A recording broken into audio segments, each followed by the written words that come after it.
Buenos días a todos. Pues le doy gracias al Señor por la bendición y la oportunidad de estar en este templo de la Divina Misericordia. Le doy muchas gracias al Padre por su invitación y su bendición. Ya es la segunda vez que he podido visitar esta parroquia y como estamos en Cuaresma, el tema que traemos en esta misión ahora en el Perú es Carga tu cruz y sígueme. Y en esta mañana voy a comenzar con una reflexión sobre la verdadera contrición. Y sabemos que todo lo que estamos haciendo en la iglesia durante esta Cuaresma es una preparación del corazón. Y comienzo con una lectura de la palabra del Evangelio de San Juan, en el capítulo 6, desde el versículo 26. Dice: Jesús le respondió: en verdad os digo, vosotros me buscáis, no porque habéis visto signos, sino porque habéis comido de los panes y os habéis saciado. Obrad no por el alimento perecedero, sino por el alimento que permanece para vida eterna, el que os dará el Hijo del Hombre, porque a este es a quien el Padre Dios ha marcado con su sello. Ellos le dijeron: ¿qué hemos de hacer para obrar las obras de Dios? Jesús les respondió: la obra de Dios es que creáis en quien Él ha enviado. Ellos entonces le dijeron: ¿qué signo haces para que viéndolo creamos en ti? ¿Qué obra realizas? Nuestros padres comieron el maná en el desierto, según está escrito: pan del cielo les dio a comer. Jesús les respondió: en verdad os digo, no fue Moisés quien os dio el pan del cielo, es mi Padre el que os da el verdadero pan del cielo. Porque el pan de Dios es el que baja del cielo y da la vida al mundo. Entonces le dijeron: Señor, danos siempre de ese pan. Les dijo Jesús: yo soy el pan de vida, el que venga a mí no tendrá hambre, y el que crea en mí no tendrá nunca sed. Pero ya os lo he dicho, me habéis visto y no creéis. Todo lo que me dé el Padre vendrá a mí, y al que venga a mí no lo echaré fuera. Porque he bajado del cielo no para hacer mi voluntad, sino la voluntad del que me ha enviado.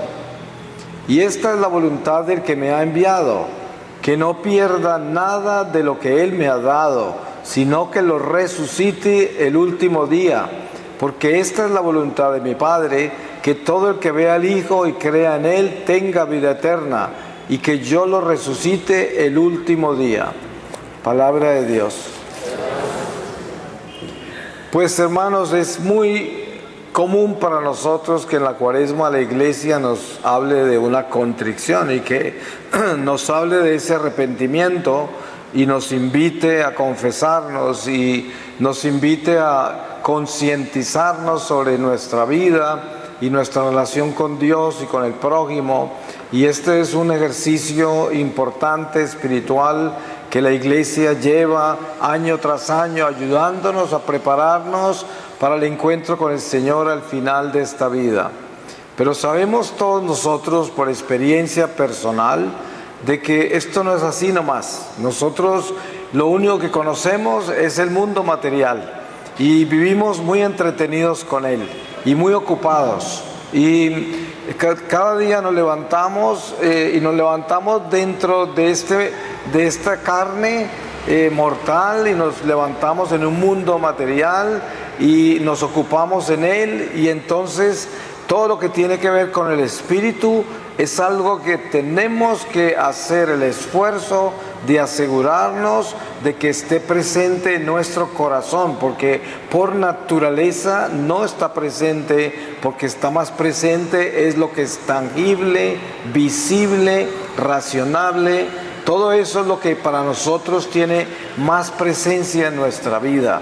Así de que no podemos asustarnos de que el mundo material sea tan imponente, tan importante en nuestra vida, porque este es el principio de nuestra jornada eterna. Este es el primer paso. Comenzamos en el mundo material.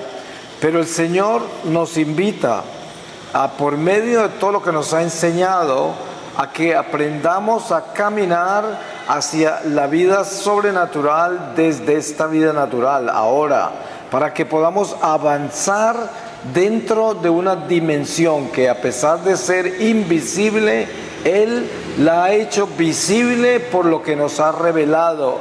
Y en fe, nosotros todos creemos que lo que Él nos ha revelado es verdad. Por eso, en esta palabra que leí ahorita, el Señor estaba hablando de que todo el que cree que Él es el Hijo tendrá vida eterna, y es la promesa del Padre.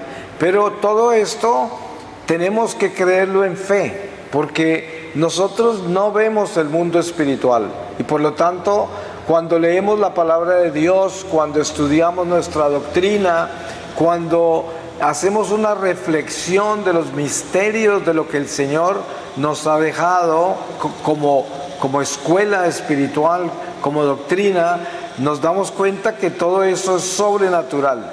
Está hablando de un reino que está en otro mundo, o sea, un reino que no podemos ver.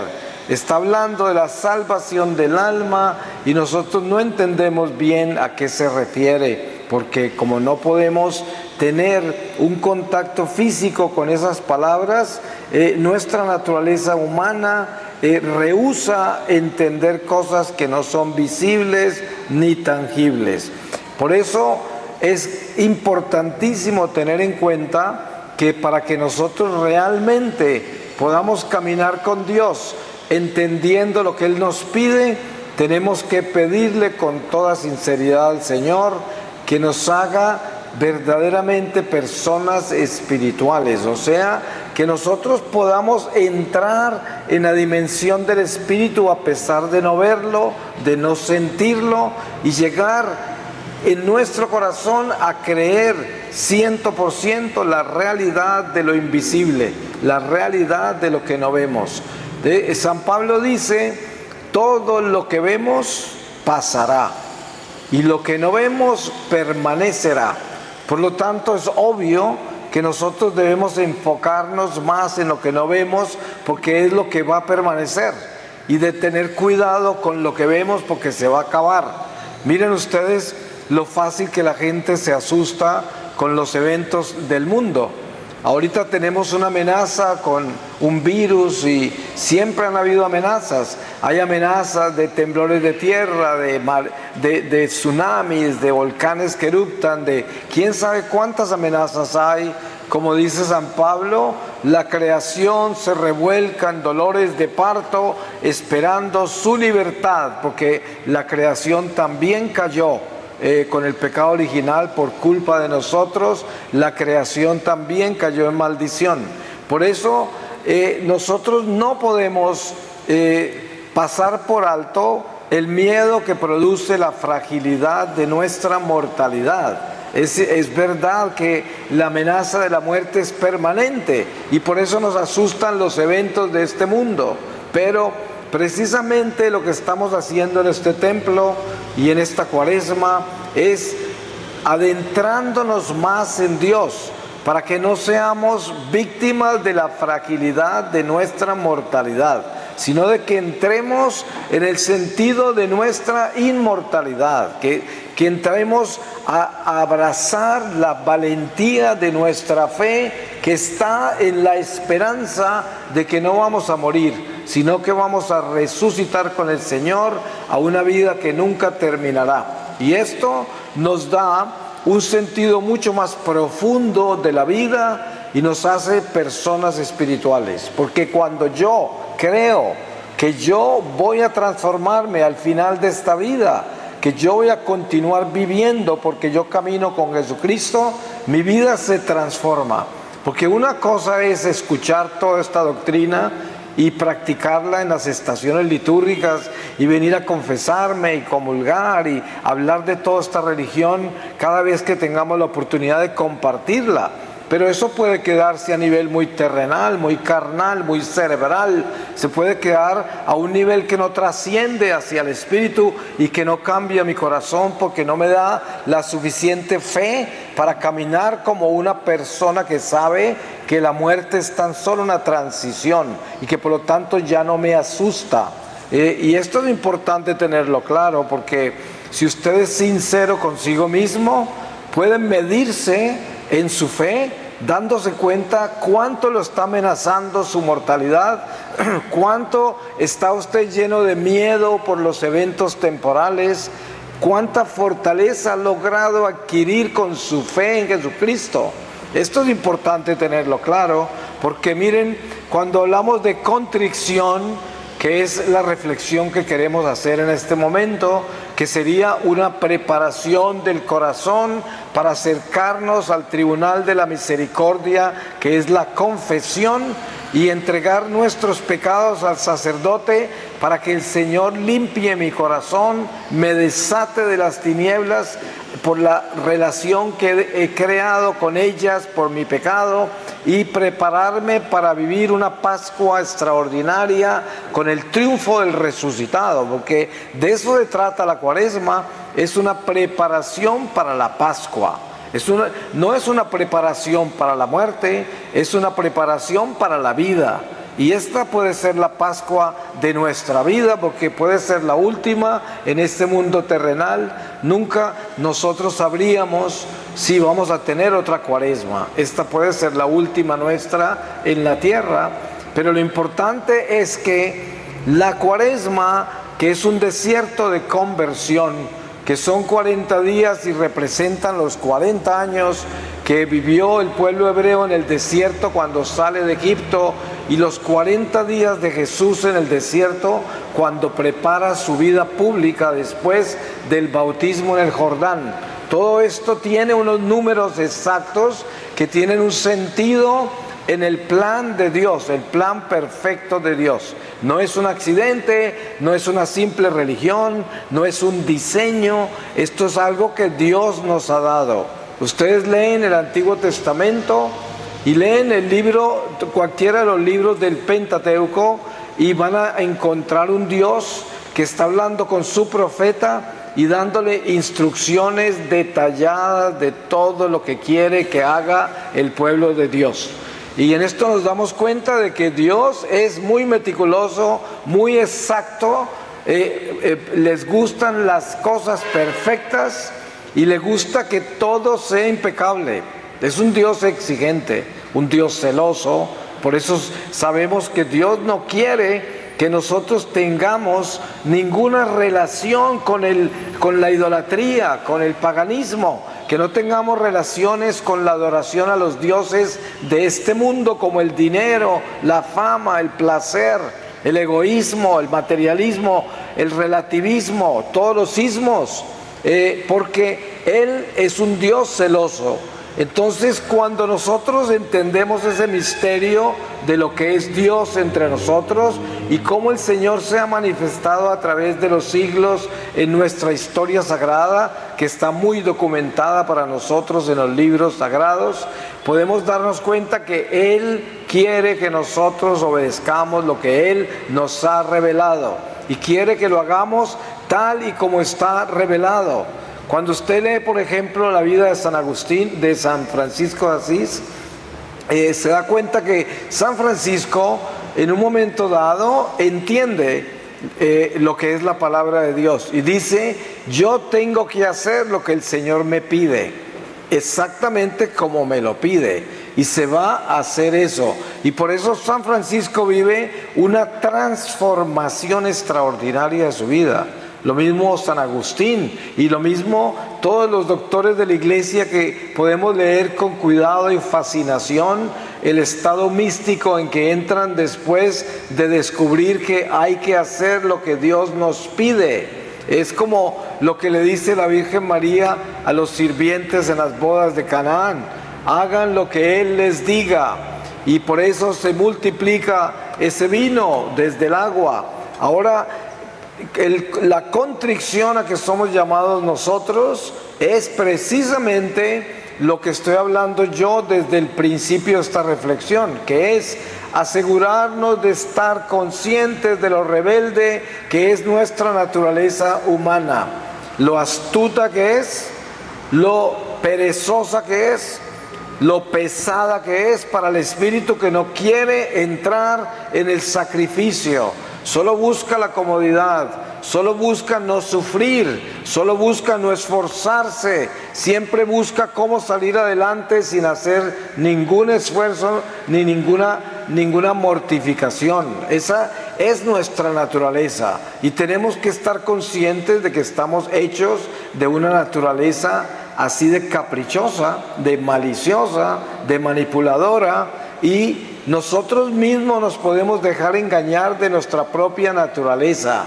porque la carne es muy pronta al pecado y el espíritu muy pronto hacia Dios. Pero entonces, si la carne está a todo volumen haciendo lo que quiere y nosotros no le ponemos disciplina, el espíritu está desnutrido y no tiene fuerza sobre ese animal, y entonces esta naturaleza humana hace lo que quiere, y por eso encontramos tanta gente mundanizada, porque están detrás de las cosas temporales, del mundo material. Todo lo relativizan y lo justifican de acuerdo a su conveniencia. Entonces, cuando llegamos nosotros a esta estación de Cuaresma y se nos habla de la contrición, tenemos que entender que contrición es ponerle las riendas a este animal humano y asegurarnos de que nos revisemos este corazón y nos demos cuenta todo lo que tenemos que cambiar y ser muy sinceros con Dios y decirle: Señor, yo puedo ver las manchas que hay en mi corazón, las puedo ver con claridad y me avergüenzo de ellas y no las quiero tener. Yo quiero que tú me limpies, yo quiero que tú me hagas mi corazón nuevo, que tú me transformes, Señor. Yo no quiero esperar hasta el momento en que me encuentre contigo en mi juicio personal para ver todas las cosas malas que hay en mí. Yo las quiero ver hoy, las quiero tener claras, porque quiero tener una contrición real y sincera para poderme confesar con conciencia y comenzar un trabajo meticuloso, un trabajo radical y firme sobre el cambio de mi corazón, y asegurarme que estoy vigilante para cada paso que doy, y que me doy cuenta de que realmente estoy caminando con Dios y que mi corazón está vigilado, que no puede hacer lo que quiere, porque mis defectos están con cámaras puestas 24 horas al día. Ustedes han visto cuando se le coloca la seguridad a una propiedad y se le colocan cámaras en todos los ángulos para ver todo lo que se mueve por fuera, que de pronto atente con entrarse a la propiedad.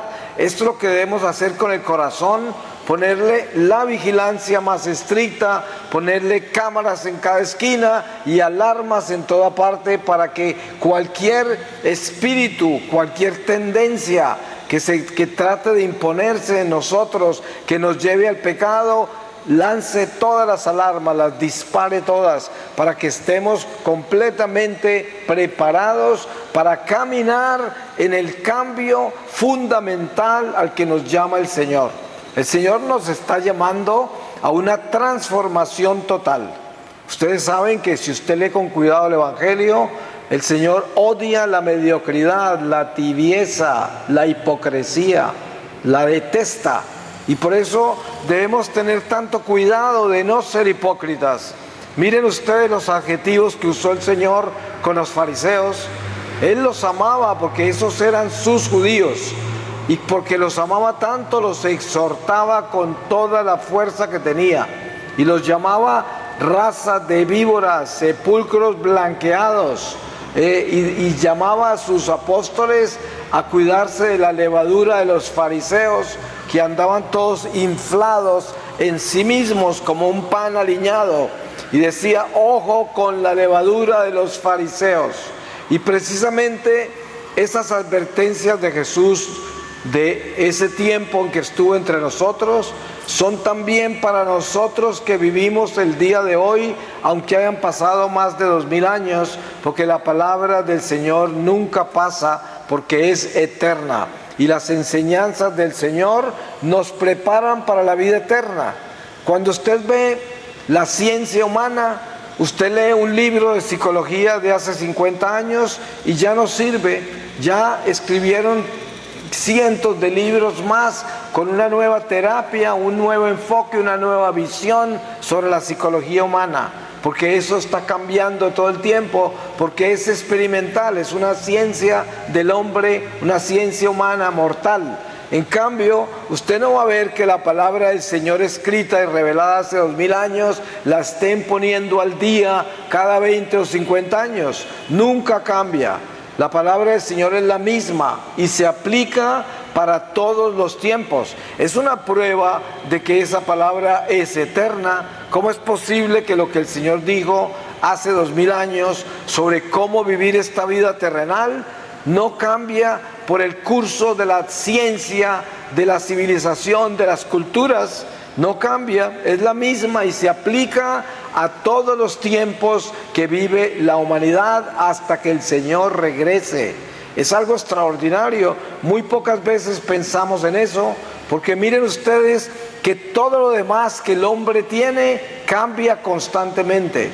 Usted tiene que poner al día todo, absolutamente todo. Mas la palabra de Dios nunca hay que ponerla al día, siempre está al día. Y esto es algo importante de entender, porque estamos hablando acá de espíritu. Por eso uno no puede decir, hay gente racionalista de donde nace el ateísmo, que dicen que la palabra está escrita para una cultura de hace 2000 años, que eso no tiene nada que ver con el mundo de hoy. Y por eso no creen en las leyes morales que la iglesia predica, en las tradiciones sagradas, en la sana doctrina, porque piensan que eso es del pasado. Porque obviamente el hombre que es mundano, la persona que es simplemente racional, carnal, no entiende que la palabra de Dios no cambia, que la ley de Dios es la misma ayer, mañana y siempre. Por eso, cuando hacemos un acto de contrición, tenemos que también revisar el corazón y darnos cuenta cuánto hemos comprometido de nuestra relación con Dios con la conveniencia de esta vida natural. Porque miren que hoy, por ejemplo, hay padres de familia que están enfrentados a situaciones muy graves que ha producido esta cultura como consecuencia del pecado de la sociedad, como es, por ejemplo, el homosexualismo, el lesbianismo, todas estas ideologías de género, el feminismo, el relativismo. Y entonces de repente se encuentran unos padres de familia que han comprometido la ley de Dios con la amistad de los hijos, porque prefieren no perder la amistad con un hijo que mantener la ley de Dios en la familia. Entonces terminan negociando las cosas de Dios para acomodarse en las circunstancias en que cayeron sus hijos. Y esto se ve, es muy común entre la gente católica. Pues miren que cuando un católico negocia su fe, es muy sencillo. ¿Saben cuál es la respuesta? Ya no es católico. Porque para uno ser católico, uno tiene que ser fiel a Dios. Y si usted no es fiel a Dios, tiene que confesarse, tiene que arrepentirse. Y si continúa creyendo que usted puede estar en la iglesia y al mismo tiempo aceptando de corazón y entendiendo y adaptándose a que su hija vive en amancebada, en unión libre, que su hijo practica el homosexualismo, que el otro es un ateo, y usted entonces está dormido en sus laureles creyendo que así son y ya no hay nada que hacer, entonces ya usted se acomoda a la realidad de sus hijos. Con esto no estoy diciendo que uno pueda imponerse a la vida de otro y decirle que lo va a desnaturalizar si no cambia, porque de eso no se trata el Evangelio. El Señor todo nos lo entrega a nosotros con firmeza, con radicalidad, pero con amor y caridad. Pero nos lo entrega permanentemente sin negociarlo. O sea, el Señor siempre le dirá al homosexual: yo no juzgo tu persona, por lo tanto yo no juzgo al homosexual, pero yo sí juzgo el homosexualismo, porque el homosexualismo es un espíritu y es un pecado mortal. Entonces, distinguimos entre el pecador y el pecado. Son dos cosas diferentes. Si yo tengo un hijo o una hija viviendo en pecado, lo que yo denuncio con ellos es el pecado en que viven, mas no a ellos. Porque a ellos Dios les tiene misericordia. Y si cambian, Dios les perdona.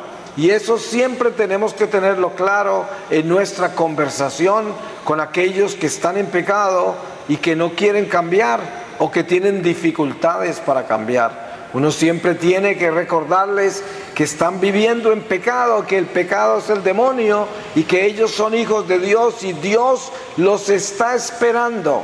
Y que vivir así es muy peligroso porque nos podemos condenar. Y nunca se puede cambiar ese tipo de conversación, porque esa es la conversación del Espíritu. Nosotros debemos siempre testificar en favor de Dios. La palabra es muy clara cuando dice: si testificas a mi favor ante los hombres, yo testificaré a tu favor ante mi Padre y mis ángeles. Y esto está claro. Ustedes se han dado cuenta que hay católicos que les da pena bendecir los alimentos en un restaurante, les da pena testificar su fe, y no se dan cuenta que las cosas más pequeñas a veces son las que actúan en una forma inmensa. Cuando yo estoy en un sitio público y me sirven la comida, cuando yo bendigo esa comida, le bendigo la comida a todos los que están en ese lugar que no bendicen la comida. Las bendigo por todos ellos. Y al mismo tiempo que aumento las gracias de todas esas personas, estoy testificando mi fe. Y por eso es importante entender que nuestra fe tiene que estar como una lámpara puesta encima, no por debajo de la cama como dice la palabra. Tiene que ser una antorcha de luz. Y por eso donde estemos debemos ser un testimonio vivo de lo que somos. Y jamás intimidarnos por eso. Muchos católicos hoy viven atemorizados de testificar su fe donde trabajan, por donde caminan, donde actúan, donde viven, porque la tienen guardada como si fueran de la secreta, como si fueran del servicio secreto de la iglesia. Eso no existe. Nunca el Señor envió detectives privados a que llevaran el evangelio. Él envió fue mensajeros que desde los tejados, desde los balcones gritaban la realidad del resucitado, nuestro Salvador. Y eso es lo que nosotros somos. Entonces, dentro de este acto de contrición que necesitamos realizar en una cuaresma como esta en la que vivimos en este año 2020, pues es que debemos mirar cuánto es que nosotros hemos hecho de la misión que Dios nos ha confiado. Piensen esto, es muy fácil decir: ay, robé, maté, forniqué, mentí, odié, tengo venganza en mi corazón. Eso es muy fácil, son los pecados básicos que están presentes en nuestro catálogo, pero hay cosas más profundas que esas, guardadas en el corazón, y es mi misión como católico. ¿Cuánto he cumplido con mi misión?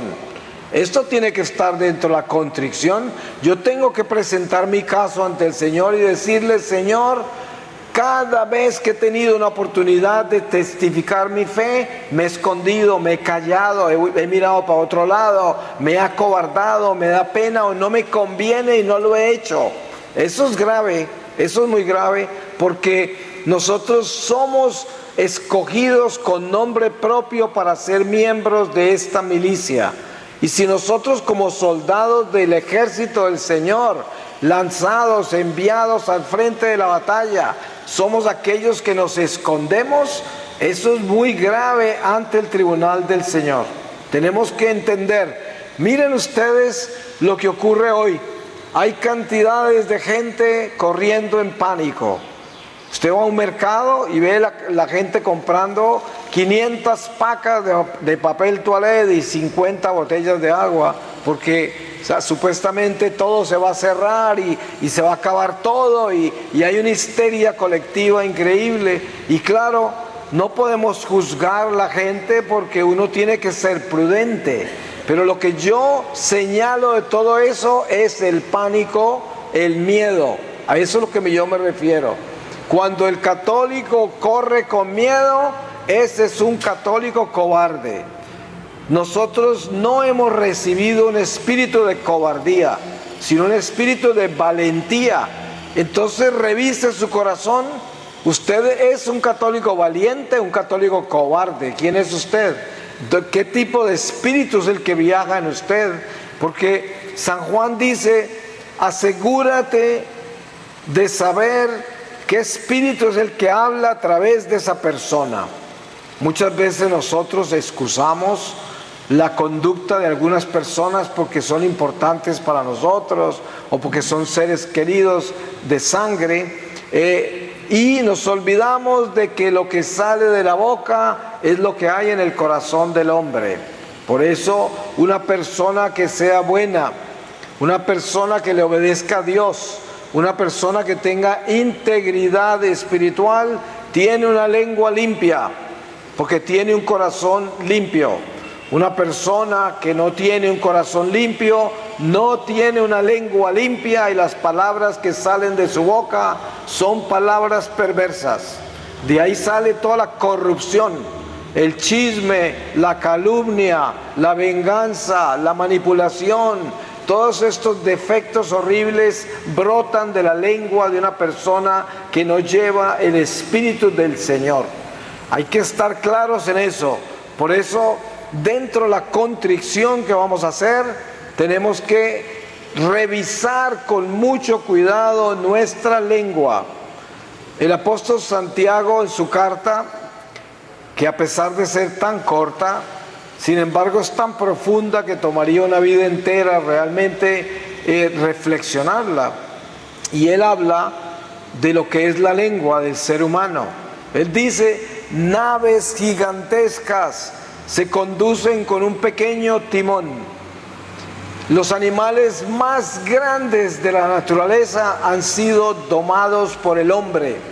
Ballenas, elefantes, animales gigantescos han sido domados por el hombre. Sin embargo, este órgano tan pequeño que es la lengua, el hombre no lo ha podido domar, porque es un órgano increíblemente difícil, porque los espíritus del mal son cuerpos intelectuales, no son cuerpos físicos, y rondan los aires, porque estamos en el mundo caído, y esto está lleno de espíritus caídos, y por lo tanto la forma en que se comunican con nosotros es a través de nuestro intelecto, a través de nuestros instintos, sentidos y razón. Es muy común que a nosotros nos entren pensamientos malos, ideas malas, que se convierten en palabras malas. ¿Cuántas veces no hemos dicho algo de lo cual nos hemos tenido que arrepentir el resto de nuestra vida? En algunos casos se puede reparar, otras veces es irreparable. Y todo porque los espíritus que colocan palabras en nuestra lengua saben exactamente qué es lo que tengo que decir yo para hacerle daño a otro y hacerme daño yo y ofender a Dios. Ese es el trabajo de ellos, y por eso debemos tener la vigilancia de la que yo hablaba hace un rato. Hay que ponerle cámaras y timbres y alarmas a nuestro corazón para que los espíritus no usen absolutamente nada de lo que es este instrumento, que debe ser la vasija de barro que lleva el tesoro, que es el Espíritu Santo, para que esta vasija de barro se mantenga en orden y pueda estar asequible al Espíritu de Dios para que actúe en el bien. Nosotros debemos estar vigilantes de toda la actividad que hay del mal en nuestro corazón. Se manifiesta a través de las emociones, las pasiones, las ideas, las palabras. Eso tenemos que entenderlo. Los apetitos. Usted sabe cuando usted tiene un apetito desordenado. Usted sabe cuando usted tiene una tendencia, una inclinación desordenada. Usted sabe cuando tiene una pesadez en su corazón y tiene un sentimiento adverso contra otra persona. Eso lo sabe usted. Y por eso hay que ser muy sincero y extremadamente justo con la salvación de su alma, responsable, y tener un cuidado específico en cómo es que yo me voy a confesar, cómo es que yo voy a presentarle este corazón al Señor, en qué forma lo voy a hacer. Porque como decía antes, es muy fácil hacer la confesión de siempre, llegar donde el Padre y decirle, mentí, esto, aquello, ya salir de ahí, llevar el aviso de los pecados, el aviso de neón de los pecados que siempre confieso. Pero un acto de contrición perfecto que se necesita para una verdadera cuaresma exige que yo revise mi vida. Por eso les hablo de la lengua, porque muy pocas personas se acuerdan de su lengua cuando se confiesan, y todas esas palabras que han salido, todos esos daños que han hecho con la lengua, casi nunca llegan al confesionario, como si no existieran. Ustedes se han dado cuenta de algo importante, y es que el diablo es un experto en guardar las cosas más graves en el corazón para que nunca salgan. Las quiere mantener ahí cerradas como en una caja fuerte, porque Él quiere que salgan en el momento de su muerte. Eso es cuando Él quiere que salgan, y ahí las guarda, porque Él no vive en el tiempo ni en el espacio. Por eso la vida nuestra para Él es un instante en la eternidad, y Él puede esperar tranquilamente. Entonces, eso es lo que tenemos que revisar, qué es lo que tenemos guardado allí. Y el pecado, entre más grave es, más subliminal. Miren, cuando hay una crisis grave en un matrimonio, en la relación de padres con hijos, entre socios, entre amigos, y llegan al diálogo, a veces la gente se sorprende de las cosas que hizo y ofendió al otro, que realmente no le había puesto cuidado. Y así es como se llega uno a dar cuenta que hay muchas cosas que hacemos que no estamos conscientes del daño que le hacen a los demás, y las consideramos como si no fueran importantes, y resulta que eran gravísimas porque le han hecho daño al otro. Y eso pasa mucho entre esposo y esposa, entre padres e hijos, grandes ofensas, grandes daños, y aparentemente no había habido nada malo, porque el pecado, cuando es muy grave, el diablo, que es el espíritu de ese pecado, se encarga de esconderse como una serpiente en la hierba. Se funde con el color de la hierba. Y esa hierba, que es el jardín de nuestro corazón, puede guardar serpientes bien venenosas. Y nosotros aparentemente parece que tuviésemos el jardín muy podado y muy limpio, cuando está lleno de serpientes, de pecados que están guardados y que no los hemos concientizado. Por eso, uno de los dones más grandes que recibimos nosotros como católicos en la Cuaresma es memoria de pecado. En sus oraciones, cuando usted se prepare para una confesión y esté haciendo un acto de contrición en presencia del Santísimo, a los pies de este sagrario, usted lo primero que debe hacer es pedirle al Señor memoria de pecado, para que el Espíritu Santo lo ilumine y le despierte todo eso que tiene el diablo guardado, como esos pecados de la lengua, esos pecados de las murmuraciones de su corazón.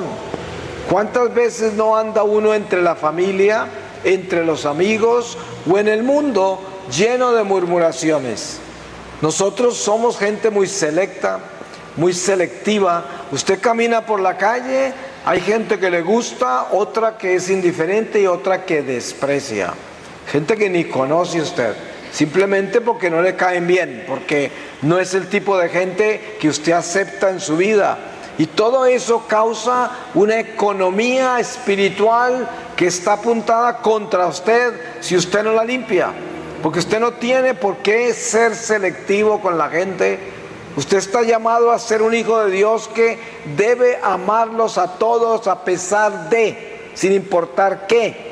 Esa es la llamada del Hijo de Dios. Debemos amar incondicionalmente. Entonces, usted quiere perfeccionarse, haga el esfuerzo de darse cuenta cuando camine por la calle cuánto está trabajando con su corazón y a ver si es capaz de aceptar la gente tal y como es. Y esto no es un trabajo fácil. Se van a dar cuenta lo mal que andamos. Se van a dar cuenta que nosotros realmente no le hemos puesto cuidado al amor de Dios. Que el amor de Dios solo se manifiesta con el amor al prójimo. Es de la única manera. Entonces, ¿cuánto amor de Dios tengo yo en mi corazón? Pues depende de cuánto realmente estoy amando al prójimo. Eso es lo que realmente es. Porque yo no puedo decir que yo estoy lleno del amor de Dios porque soy muy bueno y amo mucho a mi familia y a mis amigos y a mis benefactores y a mis héroes de esta vida. Eso no es suficiente. Eso no es suficiente. Es más, la misma palabra dice, hasta los malos les dan cosas buenas a sus hijos.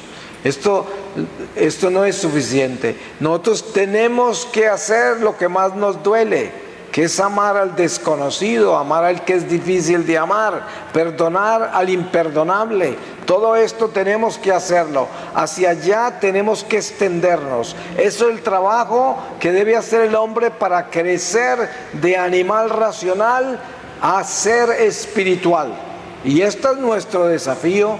Tenemos que elevarnos de ser criaturas meramente carnales, cerebrales, racionales, y elevarnos a ser seres espirituales.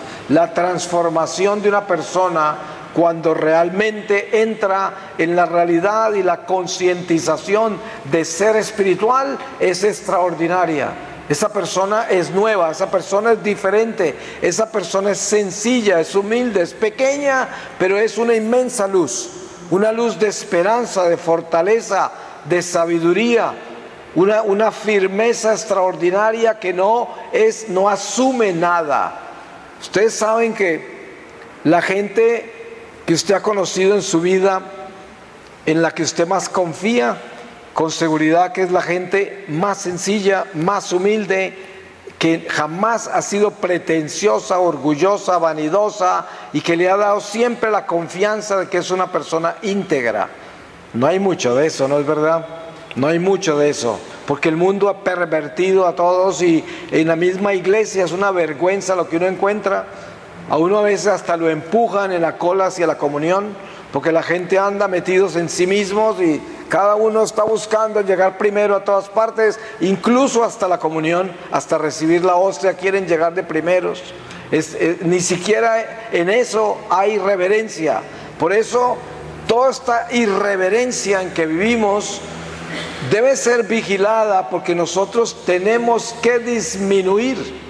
Nosotros tenemos que convertirnos en personas pequeñas, porque el pecado original se encarga de hacernos crecer y convertirnos en personas muy grandes. Piense usted cuán fácil se ofende. Ustedes saben que hay gente que parecen un fosforito, ¿no? Se encienden con nada, se ofenden con nada, se confunden con nada, están ansiosos con nada. Y al final, cuando usted revisa eso, ¿de dónde viene? Eso se llama amor propio. Porque si usted no estuviera tan lleno de sí mismo, nadie lo podría ofender. Entonces, si usted es una persona muy susceptible, de esas que todo el mundo dice, cuidado con Lucy, que si le dices lo que no es, se vuelve una fiera, y encima de eso se va a vengar de ti. Eso es muy común escuchar. Y gente que está que es rezandera, llena de camándulas, y sin embargo, vaya, dígales algo que no les guste, con esas camándulas le dan en la cabeza, ¿no? Porque ese es el tipo de persona que es el que está lleno de sí mismo. Nosotros tenemos que cuidar de que nosotros no seamos así, porque nuestra naturaleza humana nos lleva a ser así, es el pecado original. Entonces, si usted es una persona que se ofende muy fácil, se confunde muy fácil, se angustia muy fácil, usted es una persona consentida por su amor propio, que siempre está hablando de pobre yo, miren lo que me pasa a mí. Ese no es el valiente del espíritu, ese es el cobarde de la carne. Por eso hay que sacudirnos esa naturaleza y dejar de ser llorones, dejar de ser orgullosos y pretenciosos, y aprender a vivir la vida con valentía y con amor, con humildad, con sencillez. El Señor ama al pequeñito, el Señor ama a aquel que disminuye para que Él crezca. A ese lo ama el Señor. Y Él quiere que todos nosotros disminuyamos para que Él pueda crecer en nuestra vida, en nuestro corazón. Porque si somos tan grandes, tan importantes, tan fácil de ofendernos, tan fácil de confundirnos, ahí no cabe el Espíritu Santo. Por ahí no entra el Espíritu Santo.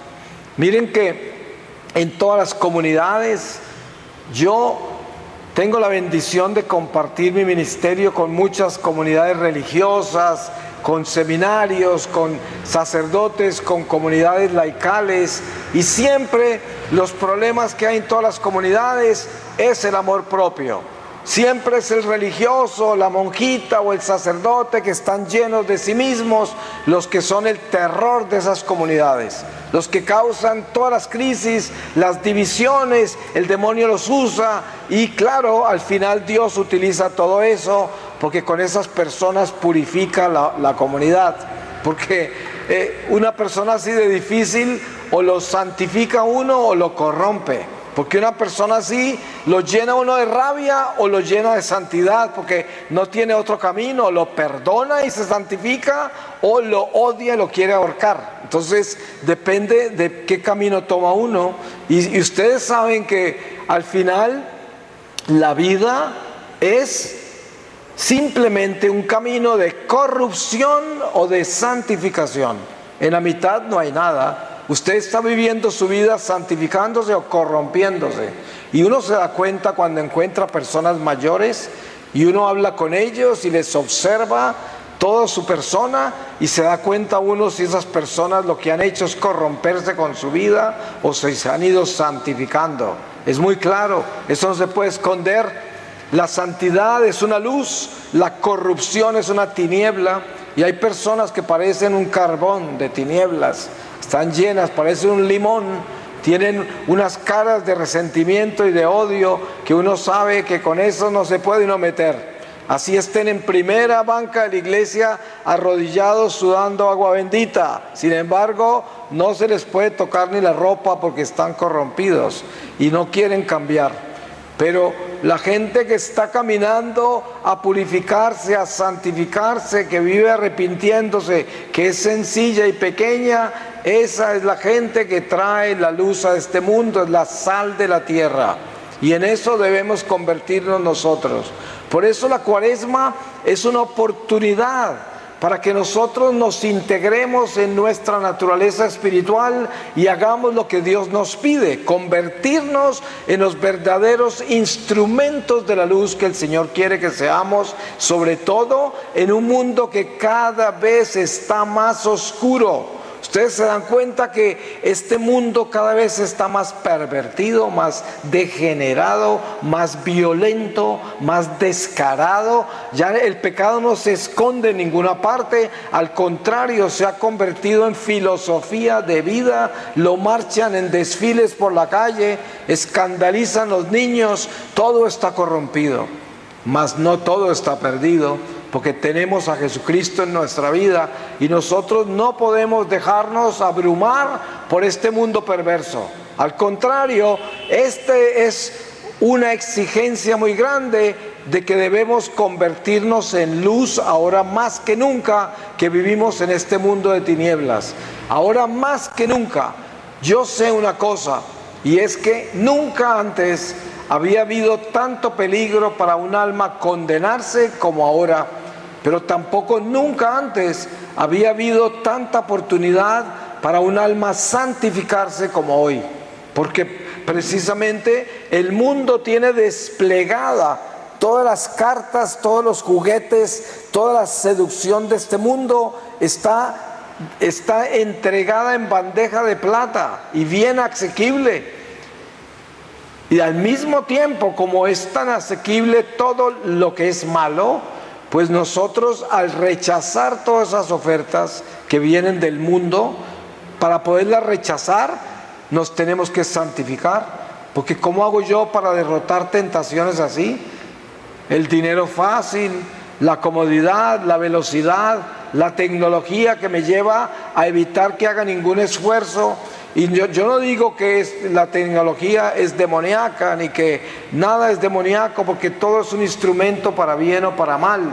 Pero es que la forma en que el mundo presenta todo su desarrollo es para que nosotros nos convirtamos en idólatras, para que adoremos las cosas del mundo y nos impresionemos y nos deslumbremos con ellas, y sin darnos cuenta entramos en un espíritu de idolatría y nos convertimos en personas materialistas donde el espíritu no puede ni siquiera manifestarse. Y esto es lo que tenemos que tener cuidado, porque si vamos a concientizarnos de lo que estamos haciendo en nuestra vida, lo primero que tenemos que hacer es revisar la relación que tenemos con todo este materialismo. ¿En qué forma estamos manejando las redes sociales? ¿En qué forma estamos manejando la moda? ¿En qué forma estamos participando en esta cultura, en el arte, en la música, en la literatura? Todo eso tiene una economía y hay que revisarlo. Tenemos que tener cuidado, vigilancia en todo eso. Y esto no con el ánimo de demonizar todo, porque hay gente que demoniza todo. No, eso ya es fanatismo. Estamos hablando de vivir con coherencia. Yo puedo utilizar todo lo que hay en este mundo, que es un vehículo de comunicación, de cultura, una forma de compartir nuestra vida con la sociedad, de aportar mis talentos, mis capacidades, mis dones con la comunidad donde vivo, pero todo eso lo tengo que hacer con el Espíritu de Dios. Todo, absolutamente todo. Entonces, hay que espiritualizar hasta nuestros zapatos. Hay que espiritualizar nuestra vida. Todo lo que tenemos, todo lo que somos, debe tener el Espíritu de Dios. Voy a terminar con la lectura de el libro del Apocalipsis. En el capítulo 5 desde el versículo 1, y dice: vi también en la mano derecha del que está sentado en el trono un libro escrito por el anverso y el reverso, sellado con 7 sellos. Y vi a un ángel poderoso que proclamaba con fuerte voz: ¿quién es digno de abrir el libro y soltar sus sellos? Pero nadie era capaz, ni el cielo, ni en la tierra, ni bajo tierra, de abrir el libro ni de leerlo. Y yo lloraba mucho porque no se había encontrado a nadie digno de abrir el libro ni de leerlo. Pero uno de los ancianos me dice: no llores, mira, ha triunfado el león de la tribu de Judá, el retoño de David. Él podrá abrir el libro y sus 7 sellos.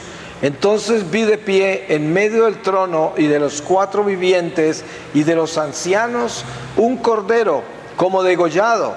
Tenía 7 cuernos y 7 ojos, que son los 7 espíritus de Dios enviados a toda la tierra. Y se acercó y tomó el libro de la mano derecha del que está sentado en el trono. Cuando lo tomó, los 4 vivientes y los 24 ancianos se postraron delante del Cordero.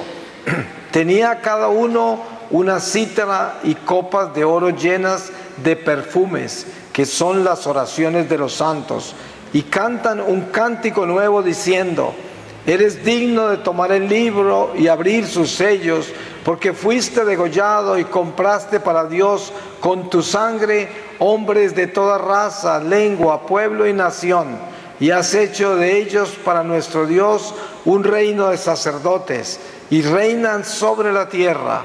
Palabra de Dios.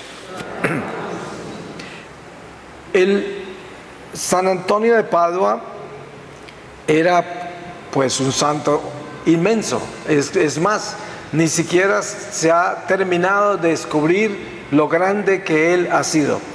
Pero él, como era un santo tan grande, el demonio le corría con muy pocas palabras que él decía, y con esas pocas frases él liberaba posesos, que a veces un poseso toma años para liberarlo. En cambio, San Antonio de Padua decía: triunfó el león de Judá, huid espíritus del mal, aleluya, hijo de David.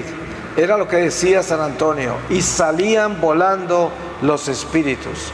Por eso, en esta palabra que leímos sobre el triunfo del león de Judá, que es Jesucristo el Cordero, tenemos que tener conscientes del poder que hay en la palabra de Dios, y sobre todo cuando invocamos un nombre tan grande como es el león de Judá, que representa a Jesucristo. Y esto lo debemos tener claro en nuestro corazón, porque esa es la cabeza de nuestra iglesia. Y nosotros, que somos piedras vivas de este templo, debemos tener en nuestro corazón y sobre todo en nuestros labios esa palabra que dice: triunfó el león de Judá, huid espíritus del mal, aleluya, hijo de David. Y esto es importante tenerlo claro, porque es poderoso, porque es algo que derrota el miedo, la angustia, todo lo que agobia nuestro corazón. Pues vamos a tomar un receso, y en una media hora comenzamos la última reflexión. Y después de terminar esa reflexión, vamos a tener una pequeña sesión de preguntas. Amén.